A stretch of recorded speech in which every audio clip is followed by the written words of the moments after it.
on this call. Unfortunately, there's been a lot of confusion, but I know everybody means well.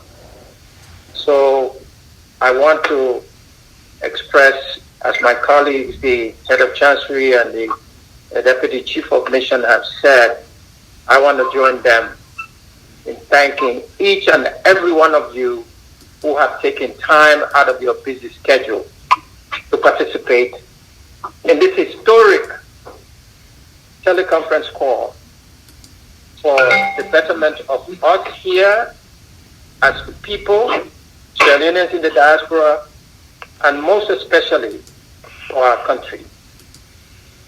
I will start by thanking the embassy staff for producing this important program. I'm especially grateful to our faith-based leaders and the panelists that we have assembled throughout the United States for taking and donating their time to participate in this national conversation on the coronavirus epidemic that is affecting virtually every corner of the globe. We take special note in commending our President, the retired Brigadier Dr. Julius Maada Bio, and his government for their leadership in ensuring that there is zero reported cases of the epidemic in our country, Sierra Leone. We thank God for sparing our country thus far. Our President and the Ministry of Health have implemented measures that, plainly speaking, have saved lives. For instance, they have mobilized, trained, and called on our healthcare workers to national service. They have put out measures in place to ensuring that our borders are protected. They have incorporated traditional rulers, faith-based leaders, civil society organizations, schools, businesses, market women to practice hand washing, sanitization, and social distancing between people to control the virus if and when, God forbid, it enters our country. Our President has addressed the nation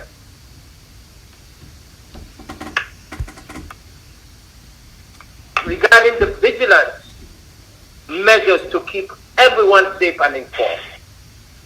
The President has instituted a travel ban and state of emergency in the nation from now until further notice. The government has suspended the landing permit of airlines while putting a travel ban on all government officials until further notice. International governments like China and other world-leading countries are helping Sierra Leone. Cuban doctors are in Sierra Leone. And American government are now working closely with our government of Sierra Leone to provide assistance to our country as they did during the Ebola. If anyone on this call knows of any philanthropic organization that wants to help our nation, please, I say please, feel free to contact the embassy with any recommendations. Needless to say, ladies and gentlemen, my brothers and sisters, we are all in this together. What have we done, somebody may ask, as an embassy? Let me tell you what we have done. Due to the national conversation taking place in our host country, United States, where various measures and protocols are now in place, we have seen the closures of over 20 embassies in the United States. To the contrary, the Sierra Leone embassy has not closed the shop completely. We have reduced our physical presence in the office, but have all of our staff working from home by attending to all inquiries and services. Each responsible officer will respond to any inquiries and matters in their respective areas of responsibility. we have facilitated a public safety seminar for all embassy personnel. Many thanks to Dr. Fuad Sharif for providing his pro bono time to conduct the session. He reminded me the other day that he's going to send me his bill because he's been working for the embassy for free. But I know as a Sierra Leonean, he's helping his country. We have solicited the partnership of Howard University School of Public Health, Cotton Tree Pharmacy, to work with the Ministry of Health and our embassy to apply for a $1.5 million grant from CDC, WHO, to enhance our emergency public health capacity for Sierra Leone. And that was done even before we ever knew of coronavirus epidemic in the world. Let me hasten to say that we are working cooperatively to apply for the grant. We have not been selected for the award, but we pray to God that God will help us if and when we formally submit the application. We remain prayerful. We have religiously, as an embassy, practiced now social distancing, hand washing, and sanitization. We do not shake hands at all.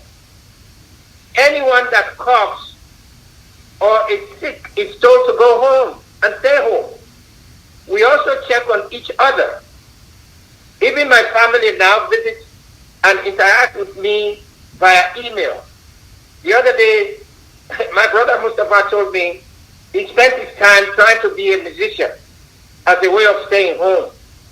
He sent me one song, and I tell you that song, if he's a musician, he would go out of a business because his music was awful. We hold staff meetings via conference call and attend to any urgent matters that require our attention. Even though we are working virtually from home, we respond to requests from the general public. Just yesterday, I received a letter from a concerned Sierra Leonean involving a Sierra Leonean that was held in detention in Nigeria, Abuja, that was brought to our attention. Working with the Ambassador Solomon Gembe in Nigeria, his office was able to intervene and secure the immediate release of that individual in Nigeria. From the inception of this epidemic, we sought and received the wise counsel of Ambassador Domahina of China, who shared a lot of his best practices with us. Many thanks to the ambassador. We have effectively engaged our U.S. State Department and DHS to halt all deportations during the COVID epidemic. That request was sent on March 16, 2020, and is under review and consideration. I know this is a very, very difficult time for us. So to that effect, we decided to pull together an assortment of trained, qualified professionals who I'm now going to call on to constitute a panel, because those are the efforts, those are the people you want to listen to. I will start with Dr. Austin Demby. Dr. Austin Demby, as you know, is a Sierra Leonean. He's a public health and international consultant. They send him all over the world. He was very much involved in the Ebola epidemic when it started. He was one of the people that helped with writing the protocols. So he agreed to participate in this forum. And Dr. Fuad Sharif of Cotton Tree Medical Group, who has been very much involved with this embassy and have done a lot to provide medical services for many. He came to the embassy to help us, to tell us what we needed to do here. And also our distinguished professor, Dr. Judy Koreansky, who is a behavioral and mental health professional who teaches at Columbia University. And of course, last but not least, my brother Mustafa Y, who has been writing and all the time giving us updates. And he wrote an article recently about the economic impact on the diaspora as a result of remittances. I saw a video where my sister Laminatu said that we too, we can forget Kodo, make we go and make them send something for we. Because I know this has been a very, very difficult time, but I just want to reassure you all that this embassy is here for you, the government is here for you, and the people who we have assembled today are also doing a national service. So on that note, if you will allow me, Head of Chancery, and people on this panel, on this discussion, on this group, I want to thank you for listening to me. But I will now have the four panelists to start their presentation, starting with Dr. Dembi, and then we'll go to Dr. Fuad Sharif, Professor Sidique, and Mr. Mustafa Y, and then we'll open it to question and answers. I thank you very much, and God bless you all. Please look after each other.